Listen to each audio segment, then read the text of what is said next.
हमारा जो next concept है वो है डाइजेस्टिव सिस्टम को लेकर।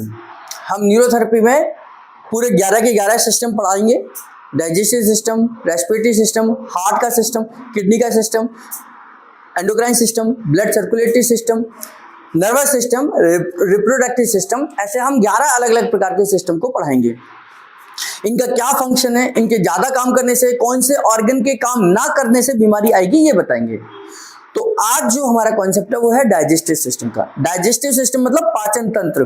पाचन तंत्र का मतलब है कि हम जो कुछ भी खाते हैं उसको पाचन करने का काम, उसको डाइजेस्ट करने का काम और उसको शरीर में पहुंचाने का काम, इतना काम हमारे डाइजेस्टिव सिस्टम का होता है। यानी कि आपने जो कुछ भी खाया, आपने वेज खाया, नॉन वेज खाया, आयुर्वेदिक खाया, कुछ भी खाया है ना, आपने जूस पिया, आपने मट्ठा पिया, आपने कुछ भी लिया, जो कुछ भी आपने मुंह से अंदर डाला, अब उसमें से कुछ भी पोषण तत्व होंगे, जो भी डाइजेस्टेबल चीज होंगी, जो भी शरीर के लिए उपयोगी होंगी, अगर सब कुछ ठीक है, आपका पेट ठीक है, लिवर ठीक है, गॉल ब्लैडर ठीक है, पैंक्रियास ठीक है, सब कुछ अपना काम कर रहे हैं, तो आपने जो कुछ भी खाया है उसमें से जो भी हमारे शरीर के लिए जरूरी चीजें हैं वो डाइजेस्ट होंगी। डाइजेस्ट होने के बाद हमारी स्मॉल इंटेस्टाइन में पहुंचेंगी और स्मॉल इंटेस्टाइन के थ्रू जो चीजें हमारे उपयोगी हैं वो ब्लड में पहुंचती हैं और ब्लड के थ्रू वो लिवर में पहुंचती हैं और लिवर इनका डिस्ट्रीब्यूट कर देता है, डिस्ट्रीब्यूशन कर देता है पूरे शरीर में। तो जो चीजें हमारे लिए उपयोगी हैं और हमने जो कुछ भी खाया है उनको डाइजेस्ट करना, उसको एब्जॉर्ब करने तक की कहानी हमारे डाइजेस्टिव सिस्टम की है। उसके बाद वो ब्लड में चली गई। अब ब्लड में जाने के बाद में वो ब्लड सबसे पहले कहाँ पहुंचता है, लिवर के पास। लिवर के पास पहुंचकर बताता है कि हमने ये चीजें लेकर आए हैं। कहाँ से लेकर आए? पेट से लेकर आए हैं। पेट में जो कुछ भी इन्होंने खाया है हम वो सारी चीजें लेकर आए हैं। अब ये लिवर देखता है कि आपने गुस्से में मिट्टी का तेल तो नहीं पी लिया, चूहे मारने की दवाई तो नहीं खा ली, आपने कोई जहर तो नहीं पी लिया, तो वो भी तो ब्लड में जाएगा, तो वो भी जाएगा, कार्बोहाइड्रेट भी जाएगा, फैट भी जाएगा, प्रोटीन भी जाएगी। ये सब चीजें लिवर के पास पहुंचती हैं और लिवर ये देखता है कि कौन सी चीजें हमारे फायदे की हैं, कौन सी चीजें खराब करने वाली हैं।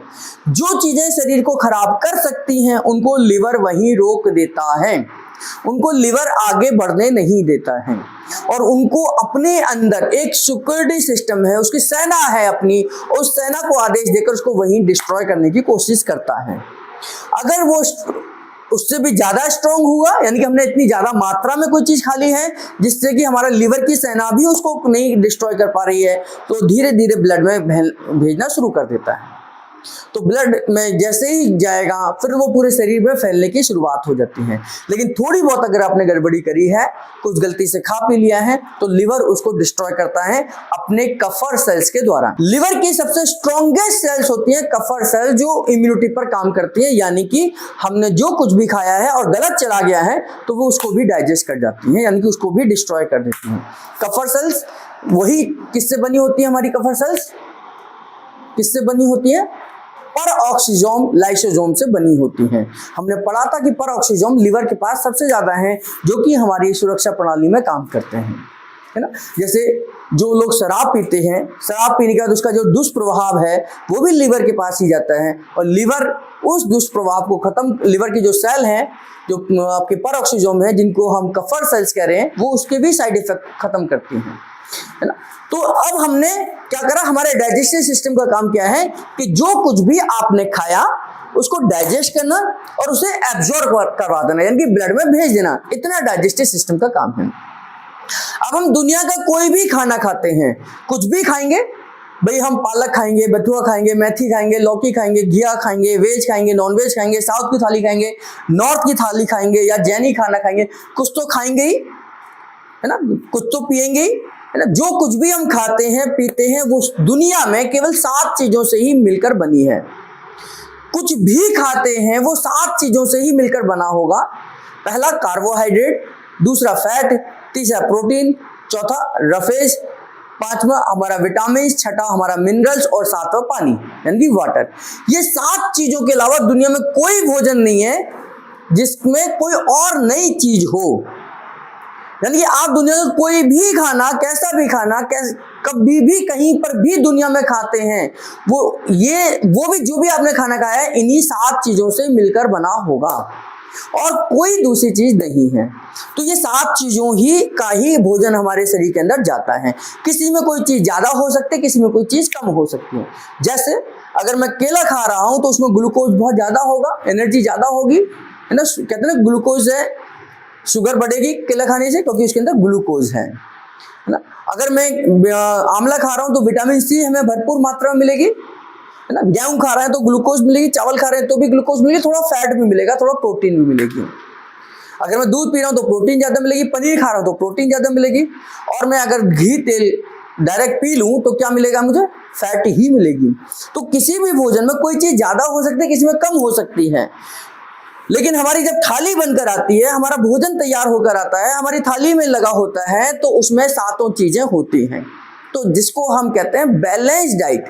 बैलेंस डाइट का मतलब क्या है, ऐसी थाली जिसमें 7 चीजों हों, 7 हो, और 7 की ही जरूरत हमारे शरीर को है, तो 7 के 7 भोजन हमारे शरीर में जाने चाहिए। कहते हैं कि स्वस्थ रहने के लिए हमें 5 प्रकार के 5 रंग के फल या सब्जी जो भी है आपको खानी चाहिए डेली।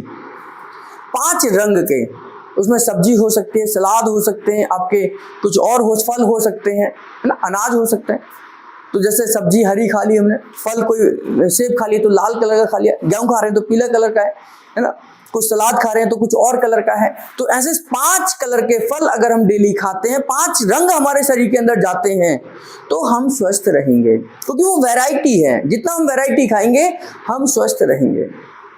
तो हमारे डाइजेस्टिव सिस्टम का, हमारे पाचन तंत्र का मेन काम है कि इन 7 चीजों को डाइजेस्ट कर बॉडी को एब्जॉर्ब करा देना, क्योंकि इन्हीं 7 से ही हमारी बॉडी बनी हुई है। हमारी शरीर भी इन 7 चीजों से बना हुआ है। 7 में से अगर हम ये मिनरल्स को हटा दें और रफेज को हटा दें, मिनरल्स और विटामिन एक ही कैटेगरी में हम ले लेते हैं, विटामिन मिनरल्स एक ही कैटेगरी में आ जाता है, तो इनमें से एक कैटेगरी हो गई। और अगर हम रफेज को हटा दें तो टोटल कितनी बचे, 5। ये 5 चीजें हमारे 5 महाभूत को प्रेजेंट करते हैं। यानी प्रकृति भी 5 चीजों से ही मिलकर बनी है। किससे, पृथ्वी, जल, वायु, आकाश, अग्नि, है ना। ये 5 चीजों से, ये पृथ्वी जितनी भी है, प्रकृति के चारों तरफ जो भी है, ये 5 चीजों से ही मिलकर बनी है। 5वीं चीज के छठी चीज कोई है ही नहीं, है ना। तो इन जो प्रकृति 5 चीजों से मिली है, वही 5 चीजें हमारे शरीर को बनाने का काम करती हैं। तो जो प्रकृति में है वही हमारे शरीर के को निर्माण कर रहे हैं, और जो शरीर के अंदर है वही प्रकृति के अंदर है। तो हमारे यहाँ जब हम जला देते हैं तो सब कुछ प्रकृति में मिल जाता है, हमें पता भी नहीं चलता। अगर हम कहीं किसी लाश को जलाते हैं 10 दिन बाद तो आपको पता भी नहीं चलेगा कौन कहाँ क्या कैसा था, सब मिल गया, सब साफ हो जाता है। तो अग्नि में मिल जाता है, पृथ्वी में मिल जाता है, वायु में मिल जाता है, आकाश में चला जाता है। तो सारा का सारा हमारा प्रकृति में सब सफाया, सब बराबर। और नहीं हो तो क्या हो, यहाँ लाशों के ढेर होगा ना। अगर ये प्रकृति में ना मिले तो क्या हो जाएगा, चारों तरफ ये ढेर ही ढेर हो जाएगा ना, क्योंकि ये मिलेंगे नहीं, प्रकृति में विलीन नहीं होंगे, प्रकृति में डिसॉल्व नहीं होंगे, तो फिर कहाँ चले जाएंगे। जैसे प्लास्टिक डिसॉल्व नहीं होता, है ना, जलाएंगे तो फिर हाँ आकाश में पॉल्यूशन तो कर सकता है, लेकिन वो कभी भी खत्म नहीं होता। अगर हमने कहीं प्लास्टिक आज गाड़ दी है तो 100 साल भी बाद आप प्लास्टिक वहां से निकाल सकते हैं, प्लास्टिक निकाल सकते हैं। इसलिए प्लास्टिक बैन, आप इतना बड़ा मुहिम चल रहा होता कि प्लास्टिक का यूज ना करें, पॉलीथीन का इस्तेमाल ना करें, क्योंकि प्लास्टिक आज आपने जहां गाड़ दी है और 100 साल भी अगर वो जमीन वहां बची है, वहां कुछ भी नहीं बना है, तो 100 साल बाद भी आप गड्ढा खोदेंगे तो प्लास्टिक की बोतल वहां से निकल कर आ जाएगी। क्योंकि हमारा शरीर बायोडिस्पोजेबल है, ये कीटाणुओं के द्वारा, विषाणु के द्वारा, छोटे छोटे जीव जंतुओं के द्वारा खाया लिया जाता है। प्लास्टिक को भी कोई खा सकता। तो हमारा शरीर प्रकृति से बना है, और जो खराब होने वाला है वही सही है, जो खराब नहीं हो सकता वो खराब है ना। तो हम जो कुछ भी खाना खा रहे हैं तो कैसा खाना हो, जो जितना जल्दी खाना खराब होगा वो उतना ही हमारे लिए फायदेमंद होता है। जो जितना जल्दी खराब होता है खाना वो उतना ही हमारे लिए फायदेमंद होता है कि हम उसे तुरंत बनाएं, तुरंत खाएं और तुरंत हमारे शरीर में डिसॉल्व हो जाए। हरी सब्जियां बहुत जल्दी खराब होती हैं, बाहर रख के देखो खराब हो जाती है, फफूंदी लग जाती है, उसमें गलने लग जाती है ना। और बाकी पिज्जा 4 दिन ऐसे ही रख दो बाहर, वैसा का वैसे ही बना रहेगा। होता है पिज्जे को, कभी देखा 4 दिन तक आप ऐसे ही रखो, ऐसे ही रखा है। चींटियां भी नहीं खाती उसे, कभी चींटे देखे कि पिज्जा में चींटी लग गई हो? कभी देखा ही नहीं, हमने छोड़ा ही नहीं तो लगेगी कहाँ से हैं? हम तो छोड़ते ही नहीं है, छोड़ेंगे तब तो चींटी लगेंगी उसमें। कभी छोड़ के देखो उसको, कभी सेब को रखो और पिज्जा को रखो, दोनों को रखो, सेब का तो रूप ही चेंज हो जाएगा 7 दिन के बाद, पिज्जा वैसा का वैसे ही बना रहेगा, सिर्फ ऊपर से उसकी लेयर खत्म होगी, नीचे का वैसे बना रहेगा। तो ये चीजें हमारे शरीर के लिए नुकसानदायक होती हैं। हाँ, कभी कभार सब कुछ चलता है, लेकिन हफ्ते में 1 दिन चलता है, हफ्ते में 5 दिन नहीं चलना चाहिए। तो हमारे पाचन तंत्र का मतलब है कि हम जो कुछ भी खाएं उसको डाइजेस्ट करें, और डाइजेस्ट करने के बाद बॉडी उसे एब्जॉर्ब करे, और बॉडी में जो चीजें चाहिए वो बॉडी के अनुसार काम करती हैं। तो हमारे शरीर के लिए अब जो विटामिन हैं, मिनरल्स हैं, जो हम विटामिन और मिनरल्स खाते हैं वो जिस फॉर्म में हम खाते हैं उसी फॉर्म में एब्जॉर्ब हो जाती है। हम कहते हैं कि केले के अंदर कैल्शियम है, यही कहते हैं। तो कैल्शियम के अंदर, जो केले के अंदर जो कैल्शियम है वही कैल्शियम हमारे शरीर में है। अगर हड्डी को तोड़कर कैल्शियम का मॉलिक्यूल साइज देखा जाए, जो आकार है वही केले के अंदर है। तो केले में अगर कैल्शियम है तो मैं केला खाऊंगा तो कैल्शियम जाएगा और कैल्शियम एब्जॉर्ब होगा और मेरे शरीर को लग जाएगा। तो केले के अंदर जो कैल्शियम है, जो पोटेशियम है, वही पोटेशियम मेरे शरीर के अंदर है। तो मिनरल्स और विटामिन्स को कन्वर्ट होने की जरूरत नहीं है, जैसे जिस फॉर्म में हम खाते हैं अगर उसमें वो चीज है तो वो हमें मिलेगी। केवल शर्त ये है कि बॉडी उसे एक्सेप्ट कर सके। कि मैं खाऊंगा, बॉडी के अंदर जाएगा, लेकिन जाने से पहले वो एक दरवाजे को क्रॉस करके जाता है। वो दरवाजा अगर खुलेगा तभी तो बॉडी के अंदर जाएगा, जिसको हम कहते हैं क्या, ileum caecal valve. Ileum caecal valve के पास में हमारे 2 रास्ते हैं जहां से ब्लड के अंदर ये चीजें जाती हैं, ब्लड वेसल्स और लिम्फ वेसल्स। ब्लड वेसल्स और लिम्फ वेसल्स, इनके माध्यम से ये यहाँ आ रहे हैं और यहाँ से ये इसके अंदर घुस जाएंगे अगर ये दरवाजे खुले हुए हैं। तो दरवाजे खुले होना बहुत जरूरी है, तब जाकर ये बॉडी में एब्जॉर्ब होंगे। तो विटामिन और मिनरल जिस फॉर्म में हम खा रहे हैं उसी फॉर्म में ये एब्जॉर्ब हो जाते हैं। तो इन दोनों की तो चिंता नहीं है, केवल हमारा सिस्टम, वो दरवाजा खुला मिलेगा तो वो चले जाएंगे, नहीं मिलेगा तो नहीं मिलेंगे, फिर वो लार्ज इंटेस्टाइन में चले जाएंगे, वो कूड़े के रूप में बाहर आ जाएंगे, है ना। और पानी भी जिस फॉर्म में हम पी रहे हैं उसी फॉर्म में चला जाता है। हम पानी जिस फॉर्म में पीते हैं उसी फॉर्म में यूरिन के रूप में बाहर निकाल देते हैं। पानी यूरिन के रूप में बाहर आता है, उसमें केवल टॉक्सिन्स जमा होते हैं, urea, uric acid, creatinine, phosphorus, जो भी चीजें हैं ब्लड के अंदर जो टॉक्सिन्स है वो पानी के थ्रू बाहर आ जाते हैं। बहुत सारे लोगों को जैसा पानी पीते हैं वैसा ही यूरिन भी आ जाता है, उसी कलर का आता है, यानी कि पानी जिस फॉर्म में हमने लिया उसी फॉर्म में बाहर आ गया। तो पानी की भी पचाने की जरूरत नहीं है, केवल हमारे शरीर के अंदर एब्जॉर्ब होने की जरूरत है। तो पानी, विटामिन, मिनरल्स, ये 3 तो जिस फॉर्म में हम ले रहे हैं उसी फॉर्म में बॉडी एक्सेप्ट करेगी। चौथा, रफेज हमारी बॉडी में एब्जॉर्ब नहीं होता, ये केवल और केवल आपके पाचन की क्रिया को सुधारने के लिए यूज होता है।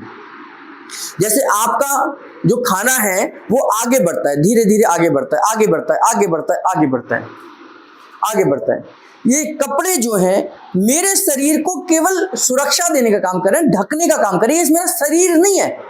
बात समझे, ये कपड़े मेरा शरीर नहीं है, केवल इस शरीर के लिए ढकने का काम कर रहे हैं, है ना। अगर ये मेरा शरीर होता तो मैं इसे चेंज थोड़ी कर सकता था, ये तो केवल मेरे शरीर को ढकने का काम कर रहे हैं। तो इनकी हेल्पिंग कर रहे हैं शरीर को ढकने में, शरीर को ढकने में, शरीर नहीं है।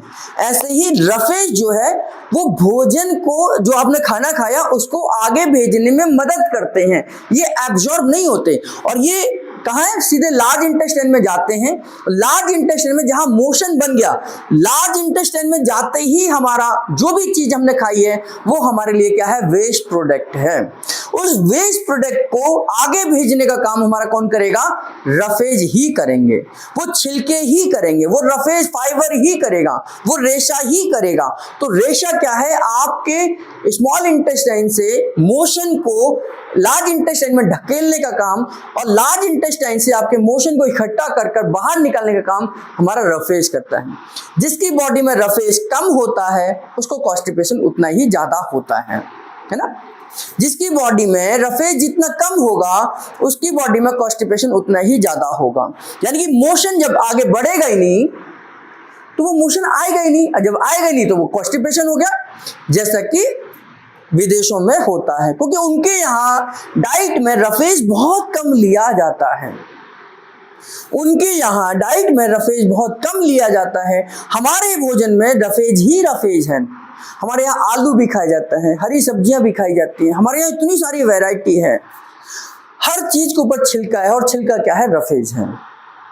वहां पर रफेज का इस्तेमाल कम है, इसलिए वहां कॉन्स्टिपेशन ज्यादा है।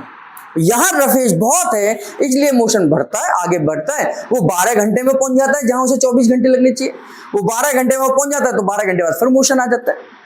तो रफेज हमारे मोशन को आगे भेजने में मदद करता है। तो रफेज का भी कोई यूज नहीं है। रफेज क्या है? जैसे गया वैसा बाहर आ जाता है। तो क्या हुआ? जैसे हम जो श्वास लेते हैं इसमें नाइट्रोजन भी जाती है। सबसे ज्यादा गैस कौन सी नाइट्रोजन है? कितनी है? 78% हम नाइट्रोजन लेते हैं। जब मैंने ऑक्सीजन नहीं ली, नाइट्रोजन भी गई है, लेकिन इस नाइट्रोजन का मेरे शरीर में कोई यूज नहीं है, तो 78% नाइट्रोजन वापस आ जाती है। मेरे शरीर में जब यूज ही नहीं है तो 78% जाती है और 78% ही बाहर आती है। तो रफेज को मैंने भले ही खाया है, लेकिन क्योंकि हम श्वास लेंगे तो उसमें फिल्टर थोड़ी कर सकते। मेरे यहाँ कोई फिल्टर थोड़ी लगा कि भाई नाइट्रोजन नहीं जाएगी, कार्बन मोनोऑक्साइड नहीं जाएगी, ये तो सबसे बढ़िया हो जाता। अगर ऐसा होता तो फिर तो मुझे कोई पॉल्यूशन की टेंशन ही नहीं है, क्योंकि ऑक्सीजन ही जाएगी, फिर और पॉल्यूशन की क्या टेंशन है। लेकिन पॉल्यूशन की टेंशन इसलिए है क्योंकि जब मैं श्वास लूंगा, भले ही मुझे नाइट्रोजन से काम हो ना हो, मुझे कार्बन मोनोऑक्साइड से काम हो ना हो, लेकिन वो भी जाएंगी, और वो रुक गई तो वो बीमारी कर जाएंगी, है ना। तो हमारे शरीर के अंदर रफेज जाता है, केवल मोशन को रुकने नहीं देता, उसको लाने का काम करता है, इसलिए हमें कॉन्स्टिपेशन नहीं होता। तो 4 चीजें तो समझ आ गई। हमारा मिनरल्स, विटामिन जैसे जाएगा वैसे एब्जॉर्ब हो जाएगा, वैसे उसका काम है। पानी जिस फॉर्म में जाएगा वैसे ही एब्जॉर्ब हो जाएगा, और रफेज, इन 4 चीजों को तो काम समझ आ गया। अब बची 3 चीजें, कार्बोहाइड्रेट, फैट और प्रोटीन। हम जिस फॉर्म में कार्बोहाइड्रेट, फैट और प्रोटीन खाते हैं, ये इस फॉर्म में हमारे शरीर में एब्जॉर्ब नहीं होती हैं, हमारे शरीर में एब्जॉर्ब नहीं होती हैं। उनको छोटे छोटे मॉलिक्यूल में तोड़ना पड़ता है, तब जाकर बॉडी में एब्जॉर्ब होती हैं। जो हमारा एब्जॉर्ब होने का साइज है, जहां से हमारे शरीर के अंदर ये चीजें जाती हैं, वो इतना छोटा है, मान लीजिए इतना सा छोटा है। अब जो कार्बोहाइड्रेट हम खाते हैं वो इतनी बड़ी है, जो हम प्रोटीन खाते हैं वो इतनी बड़ी है, जो फैट खाते हैं वो इतना बड़ा है। तो जा पाएगा? नहीं जा पाएगा। तो हमें इसके अंदर डालने के लिए इसको छोटे छोटे मॉलिक्यूल में तोड़ना पड़ेगा छोटे छोटे मॉलिक्यूल में। तो इतना बड़ा कार्बोहाइड्रेट जब इतने से होल में जाना है तो इससे भी छोटा छोटा तोड़ना पड़ेगा। तो ये टूटने को ही हम डाइजेशन कहते हैं। कार्बोहाइड्रेट, फैट और प्रोटीन को तोड़ना पड़ता है। कार्बोहाइड्रेट एक बड़े रूप का नाम है। जब इसे थोड़ा सा तोड़ देते हैं तो इसको बोलते हैं डाइसैकेराइड। थोड़ा और तोड़ देते हैं तो क्या हो जाता है? ये मोनोसैकेराइड। मोनोसैकेराइड का मतलब है कि ये एक मॉलिक्यूल में बदल गया। मोनो का मतलब क्या होता है? एक। मोनोरेल सुना ना? मोनोरेल का मतलब ऐसी रेल जिसका एक ही डिब्बा होगा, उसमें अब 8 डिब्बे नहीं होंगे। अभी हम मेट्रो में जाते हैं तो कहते हैं 16 डिब्बे वाली आ रही है, 8 डिब्बे वाली मेट्रो आ रही है, 5 डिब्बे वाली आती है, अनाउंसमेंट होता है ना। जब मोनोरेल क्या है, एक ही डिब्बा होगा, यहां से शुरू होगा यहां खत्म होगा, जितने लोग बैठ सकते हैं बैठ जाएंगे, इसमें डिब्बे नहीं होंगे, है ना, डिब्बे नहीं होंगे। इसको बोलते हैं मोनोरेल, यानी कि एक ही है, एक ही डिब्बे की रेल है, तो उसको बोलते हैं मोनो। मोनो का मतलब एक, मोनो न्यूक्लियर सेल, है ना। तो मोनो का मतलब एक। तो मोनोसैकेराइड का मतलब है, सैकेराइड मतलब ग्लूकोज, तो ग्लूकोज का एक जो मॉलिक्यूल है उसको बोलते हैं मोनोसैकेराइड। ठीक है, मोनोसैकेराइड। तो यानी कि मोनोसैकेराइड में कन्वर्ट होना। तो कार्बोहाइड्रेट पहले डाइसैकेराइड में कन्वर्ट होता है हमारे शरीर के अंदर जाकर, डाइसैकेराइड फिर मोनोसैकेराइड में कन्वर्ट होता है, और मोनोसैकेराइड हमारे शरीर को एब्जॉर्ब होता है। तो हमारे शरीर की जो मशक्कत है वो कार्बोहाइड्रेट को मोनोसैकेराइड तक पहुंचाने की है। ऐसे ही प्रोटीन जो इतना बड़ा साइज है और इतने से हिस्से में जाना है तो उसको भी छोटा छोटा टूटना पड़ेगा। तो प्रोटीन का बड़ा साइज टूटता है छोटे छोटे टुकड़ों में, उसको बोलते हैं पॉलीपेप्टाइड या पेप्टोन्स। पेप्टाइड या पेप्टोन्स, और पेप्टोन्स और पेप्टाइड टूटते हैं अमीनो एसिड में। अमीनो एसिड हमारी प्रोटीन का सबसे छोटा रूप है। तो अमीनो एसिड इतना सा है, जब इतना बड़ा होल है तो आराम से अंदर चला जाएगा और अंदर एब्जॉर्ब हो जाएगा। तो अमीनो एसिड हमारी बॉडी में एब्जॉर्ब होता है, लेकिन प्रोटीन एब्जॉर्ब नहीं होता। ऐसे ही फैट जो है, फैट का मॉलिक्यूल साइज इतना बड़ा है, गेट छोटा सा है, तो इसको तोड़ना पड़ता है, इमल्सन होता है, बाइल इसको गला देती है और गलाने के बाद इसे फ्री फैटी एसिड में कन्वर्ट कर देती है। फ्री फैटी एसिड सबसे छोटा मॉलिक्यूल साइज है आपके फैट का। तो फ्री फैटी एसिड बॉडी में एब्जॉर्ब हो जाती है और ये तीनों कहाँ पहुंचती हैं? लीवर के पास पहुंचती हैं। लीवर के पास पहुंचती हैं और लीवर इनका जरूरत के हिसाब से जहां जहां जरूरत है, जितनी जरूरत है वहां इसका डिस्ट्रीब्यूशन कर देता है और ये हमारी बॉडी को, हमारे शरीर के विकास के लिए यूज हो जाती हैं। तो लीवर के पास मोनोसैकेराइड, लीवर के पास एमिनो एसिड, लीवर के पास फ्री फैटी एसिड, लीवर के पास आपके मिनरल्स, विटामिन और पानी पहुंचता है। रफेज वापस निकल जाती है। तो ये चीजें पहुंचती हैं, लीवर इनका यूज करता है, डिस्ट्रीब्यूशन करता है थायराइड ग्लैंड के साथ मिलकर। इनका डिस्ट्रीब्यूशन कौन करता है? थायराइड और लीवर करते हैं। इसलिए जो थायराइड ग्लैंड है वो मेटाबॉलिज्म है, यानी कि डिस्ट्रीब्यूशन का काम करते हैं। लेकिन ये कैसे, प्रोटीन कैसे अमीनो एसिड तक बनेगी, हमारा कार्बोहाइड्रेट कैसे मोनोसैकेराइड में बदलेगा, हमारी क्या फैट फ्री फैटी एसिड में बदलेगा, ये सब कहानी हमारे डाइजेस्टिव सिस्टम के अंदर की है। कौन से एंजाइम काम करेंगे, लीवर का क्या रोल होगा इसमें, गॉल ब्लैडर का क्या रोल होगा, हमारे पैंक्रियाज का क्या रोल होगा, ये सब हम कहानी पढ़ेंगे इसके अंदर में, जो कि हम नेक्स्ट क्लास में देखेंगे।